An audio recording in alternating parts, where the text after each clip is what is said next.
করবেন আপনার এটা আসলে সাবজেক্ট কি ছিল, কিভাবে এই এটা টাইপের কানেক্টেড, ইয়াগুলো আপনি এই মেনশন জিনিসটা করতে আপনাকে পারেন। দেখাইতে হবে। সেকেন্ড যে জিনিসটা সেটা হচ্ছে আপনি শুধু মানে কি বিষয় আমার নিয়ে কথা কাজ হচ্ছে যে করছেন, শুধু মেনশন জাস্ট একটা করলেই হবে না।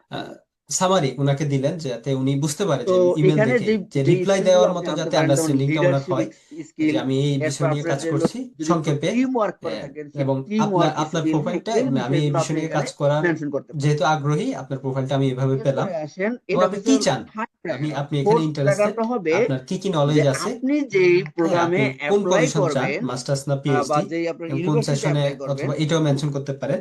এখানে আপনি এরপরে কেন এই প্রোগ্রামটাতে আপনি অ্যাপ্লাই লাস্টে করতে হচ্ছে আপনি চাচ্ছেন, মেনশন এই করলেন যে ক্ষেত্রে আপনি আপনাকে ম্যাক্স কিছু স্কলারশিপ অ্যাপ্লাই হোমওয়ার্ক করতে চান। করতে হবে।